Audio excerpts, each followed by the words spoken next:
ফিহিন আনফুসাকুম, রজব মাসের সম্মান দিতে হবে গুনাহ ছাড়ার মাধ্যমে। জোরে জবান খুলে বলেন, রজব মাসের সম্মান দিতে হবে কিসের মাধ্যমে? গুনাহ ছাড়ার মাধ্যমে। আপনারা কি কথার আলোচনাটা বুঝতেছেন? গুনাহ ছাড়ার মাধ্যমে রজব মাসের সম্মান দিতে হবে, এখন আর গুনাহ করা যাবে না। আমার আল্লাহ রাব্বুল আলামিন যখন আমার নবীকে বলে দিলেন, নবীজি রজব মাস যখন চলে আসবে আর যুদ্ধ করা যাবে না, যুদ্ধ আর মানে যা যুদ্ধ আছে শাবান থেকে হবে, কিন্তু রজবে আর হবে না। 4 মাসে কোনো যুদ্ধ হবে না। জিলকদ, জিলহজ, মুহররম আর এই হচ্ছে রজব মাস, এই 4 মাসে কোনো যুদ্ধ আমি আল্লাহ নিষেধ করে দিলাম, হবে না। এই 4 মাসে যেহেতু আল্লাহ যুদ্ধ নিষেধ করে দিয়েছেন, এই আয়াতকে কেন্দ্র করে ওই সময় কাফের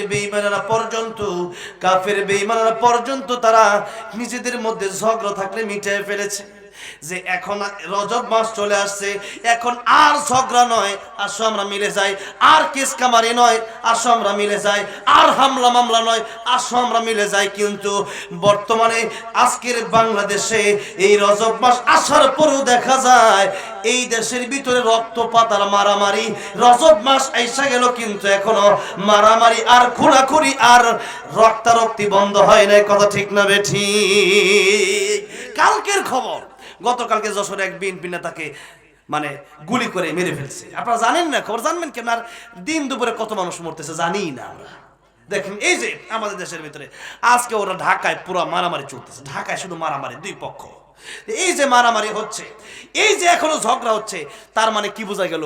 আমরা মুসলমান কেবলমাত্র নামেই হয়েছি, কিন্তু কোরআন আমরা ঠিকঠাক মানি না। কথা ঠিক না বেঠিক? মুসলমান হয়েছি কিন্তু আল্লাহ বলতেছেন, ও মুসলমানেরা রজব মাস চলে আসছে, আর গুনাহ করো না, সাবধান, এখন স্টপ, থেমে যাও। কিন্তু আমরা রজব মাস চলে আসছে অনেকে জানেই না রজব মাস আসছে। কথা ঠিক না বেঠিক? অনেকে জানেই না, তাহলে আপনি কেমনে ভালো হবেন বলুন? আল্লাহ বলেন তুমি এই মাসকে সম্মান দাও।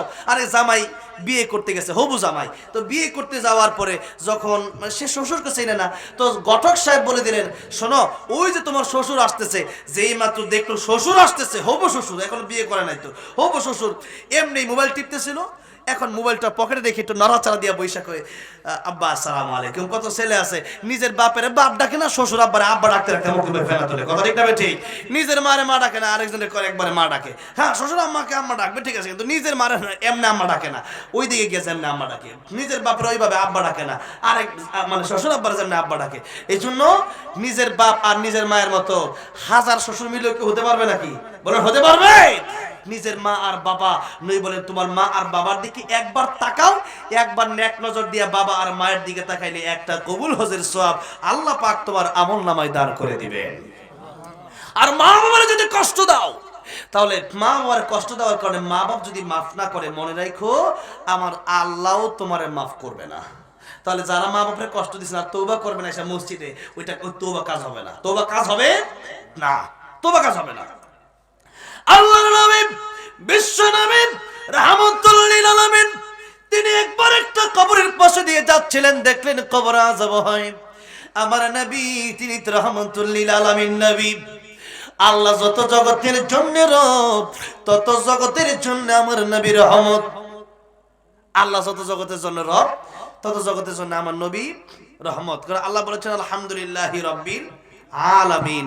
আর আমার নবীর ব্যাপারে আল্লাহ বলেছেন ওয়ামা আরসালনাকা ইল্লা রাহমাতাল লিল আলামিন।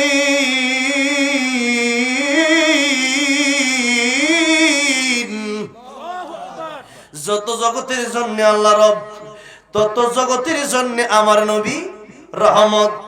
তাই তো কই বলেছেন রাহমাতুল লিল আলামিন নবী, কোরআনে প্রমাণ। আশিক বিনে কে বুঝিবে আমার দয়ার নবীর শান। মাঝে মধ্যে নবীর প্রেমে যদি একটু নাতে রাসূল গায় কষ্ট হবে? নবীর মুহাব্বত যদি একটু গজল গায় কষ্ট হবে? তাহলে একটু একসাথে যদি বলা যায় তাহলে আরো সুন্দর হবে না দৃশ্যটা? আমার নবী খুশি হবে না? তাহলে বলেন না একটু, নবীর মুহাব্বত যদি অন্তরে আছে, জবানটা খুলে একটু বলেন না, রাহমাতুল লিল আলামিন নবী, রাহমাতুল লিল আলামিন। খালি আমার দাদারা গাইতাছে, আপনারা কি ও যুবক ভাইরা, ওই যে পিছনে যুবক ভাইরা বসছে। আজকে তো আমার বাবারা ফার্স্ট, মাশাআল্লাহ, দাদারা ফার্স্ট হয়ে গেছে। আজকে কি ব্যাপার, যুবক ভাইরা ফিল্ম মারছে, একটু একসাথে বলেন না, রাহমাতুল লিল আলামিন নবী, রাহমাতুল লিল কোরআনে প্রমাণ, আশিক বিনে কে বুঝিবে আমার দয়ার নবীর শান। বলেন না, আশিক বিনে কে বুঝিবে নবী আমার মদিনারে বুলবুল, আমার আল্লাহ ভালোবেসে নামটি দিলেন মুহাম্মদ রাসূল। আল্লাহু আকবার। ওই নবীকে ভুল বুঝিলে, ওই নবীকে ভুল বুঝিলে থাকবে না ঈমান, আশিক বিনে কে বুঝিবে আমার দয়ার নবীর শান। বলেন না, আশিক বিনে কে বুঝিবে। আমার ভাইরা, আমার বাবাজিরা, যেহেতু আমার নবী সমস্ত জগতের জন্য রহমত, আমার নবী কবর আযাব দেখে সইতে পারলেন না। আমার নবী ওই ব্যক্তির জন্য দোয়া করলেন, আল্লাহ এই কবর আযাব তুমি মাফ করে দাও। একবার দুইবার নয়, তিনবার রাহমাতুল লিল আলামিন নবী দোয়া করলেন। যেই নবী দোয়া করতে দেরি কবুল হতে দেরি হয় না, সেই নবী আজকে দোয়া করলেন তিনবার, কিন্তু কবুল হয় না। সেই নবী তিনবার দোয়া করলেন, কবুল হলো না। আল্লাহ রাব্বুল আলামিন জিবরাইল আমিনকে ডাক দিয়ে বললেন, জিবরাইল আমার নবীর কাছে যাও, আমার নবীর কাছে গিয়া বলবা, আমার নবী একবার দুইবার তিনবার কেন, আমার নবী কিয়ামত পর্যন্ত এই ব্যক্তির ব্যাপারে দোয়া করলে আমি আল্লাহ কবুল করব না। জিবরাইল আমিন আমার নবীর কাছে গিয়া বলবা, তার মাঝে যতক্ষণ পর্যন্ত তারে মাফ না করবে, আমি আল্লাহ রাব্বুল আমিন ততক্ষণ পর্যন্ত তারে মাফ করব না। জিবরাইল আমিন ডেকে বলেন, ইয়া রাসূলুল্লাহ, ইয়া হাবিবাল্লাহ, ওগো নবীজি, এই ব্যক্তির জন্য একবার দুইবার তিনবার আপনি দোয়া করলেন।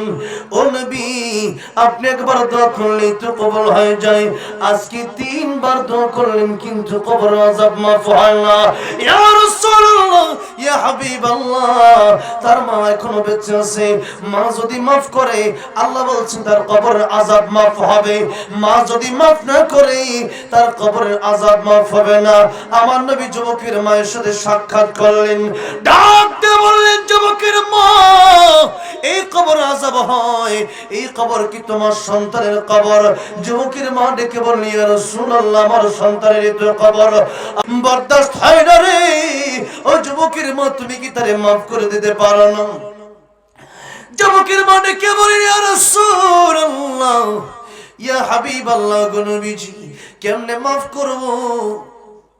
জীবনে আমারে তার স্ত্রীর কথা শুনে আমারে শুধু সে আঘাত করতো, আমারে মারতো। ইয়া রাসূলুল্লাহ, সেই কষ্টগুলো আমি আজও বলি নাই।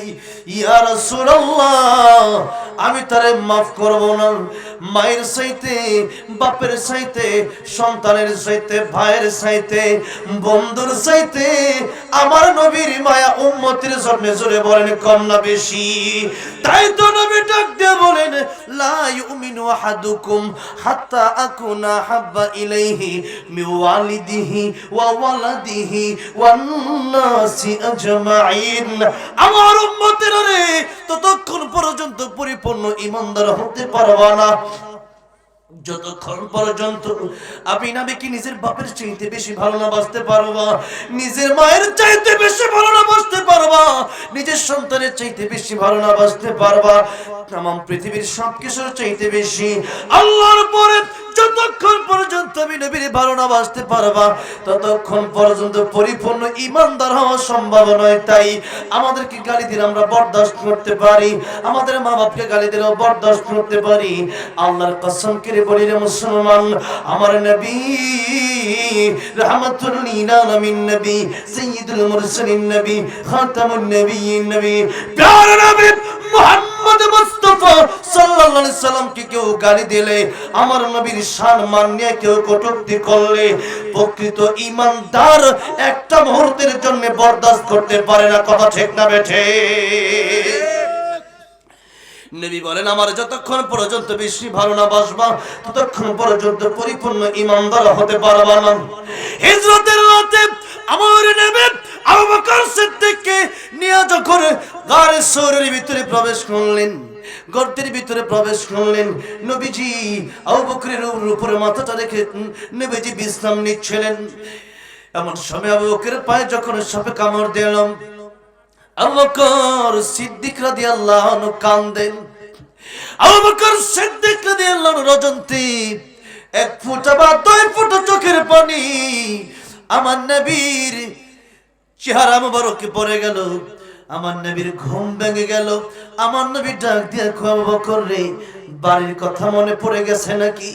আবু বকর সিদ্দিক ডাক দিয়ে বলে, রাসূলুল্লাহ, ইয়া হাবিবাল্লাহ, বাড়ির কথা মনে হবে কেন? আমি তো আমার জীবনের চাইতে আপনি নবীরে বেশি ভালোবাসি। আপনার সাথে হিজরত করতে পেরে আমি আবু বকর বড় খুশি। ইয়া রাসূলুল্লাহ, বাড়ির জন্য কান্দি না, পরিবারের জন্য কান্দি না। নবী আমার ডেকে বলেন, আবু বকর তুমি কেন কান্দো? তাহলে বাড়ির জন্য কান্দো না, স্ত্রীর জন্য কান্দো না, পরিবারের জন্য কান্দো না, তাহলে কেন কান্দো রে আবু বকর? আবু বকর ডেকে বলে, ইয়া রাসূলুল্লাহ, ইয়া হাবিবাল্লাহ, কান্দি, আমার সাপে কামড় দিয়েছে, ব্যথা সইতে না পেরে কান্দি। আমার নবীজি লালা মুবারক লাগাই দিলেন আবু বকরের পায়ে। লালা মুবারক লাগাই দিতে দেরি, আবু বকর সিদ্দিক রাদিয়াল্লাহু আনহু সাপের বিষ পানি হতে একটা সেকেন্ড দেরি হয় না। জোরে কোন সুবহানাল্লাহ। সাপের বিষ পানি হলো লালাতে তোমার, সাপের বিষ পানি হলো লালাতে তোমার, আবু বকর সুস্থ হলো মুজিজা তোমার, তুমি প্যারা খোদার, তুমি হাবিব আল্লাহর, জগতের চাঁদ তুমি, জগতের চাঁদ তুমি, নবীজি আমার, জগতের চাঁদ তুমি, নবীজি আমার।